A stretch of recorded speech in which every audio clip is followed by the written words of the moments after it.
हो जोगी हो गया माला माँ निरख मुखा लाल को।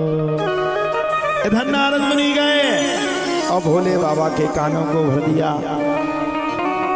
नारद मुनि ने जाकर के भोलेनाथ से कह दिया, जाओ आपको पृथ्वी लोक में नहीं जाना, लल्ला का जन्म हो गया। अब तो नारद मुनि भोले बाबा का दिमाग खराब। अच्छा, नारद मुनि को पता था कि इनको लल्ला के दर्शन नहीं कर पाने, क्योंकि अभी अभी तो पूतना गई थी और दूध का जला हुआ छाछ को भी फूंक फूंक के पीता है। माता यशोदा तो प्रतिज्ञा की थी कि लल्ला को किसी को देंगे ही नहीं। जब इतना सब कुछ हुआ तब तो कहा जाता है भोलेनाथ एक भिक्षुक का भेष धारण करके माता यशोदा के दरवाजे आ गए। और जैसे ही भिक्षुक का वेश धारण किया तब तो माता से भीख मंगाने लगे, भिक्षाम देही। माता यशोदा लल्ला की मालिश कर रही थी और लल्ला को गजरा लगा रही थी। माँ और पुत्र का संवाद चल रहा था। जब काजल को लगाए तो लल्ला बड़े भारी प्रसन्न हो जाए, और जैसे मैया हाथ को उठाए वैसे हाथों से काजल को फैला ले। मैया फिर लगाए फिर फैला ले। माँ और पुत्र का प्रेम चल रहा है।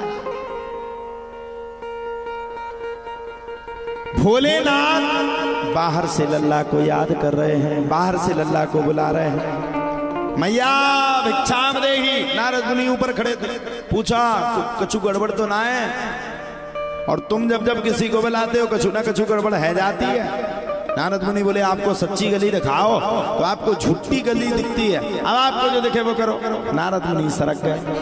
भगवान भोलेनाथ ने माया देवी को बुलाया और काकी का रूप धारण करके माता यशोदा के सामने पहुंचाया।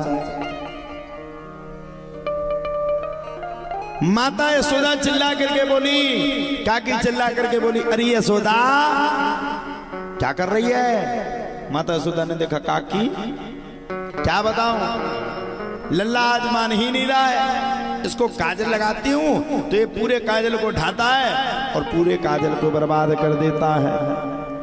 जब इतनी बातों को सुना तब तो प्यारे कहा जाता है, इन सब बातों को सुनने के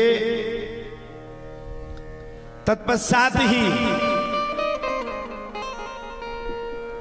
एक सांस में माता यशोदा से काकी ने कहा, तुम्हारे दरवाजे कोई सिद्ध महात्मा पुरुष आए हैं, चलो उनके दर्शन कर लो, वो भिक्षा मंगाने आए हैं।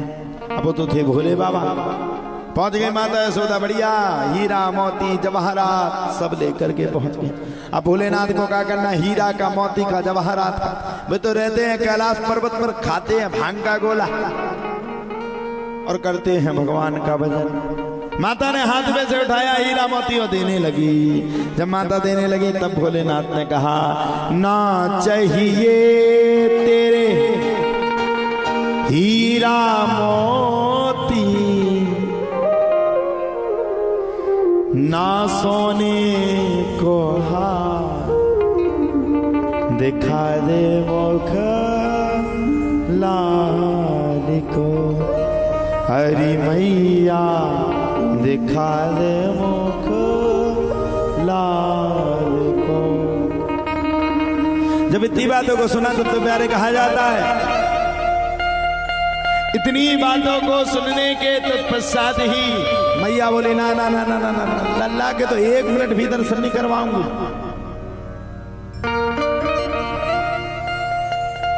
मुझे पता है तुम मेरे साथ धोखा करोगे, और जब तुम मेरे साथ धोखा करोगे तो मैं तो एक मिनट भी अपने लल्ला के दर्शन तुम्हें नहीं करवाऊंगी।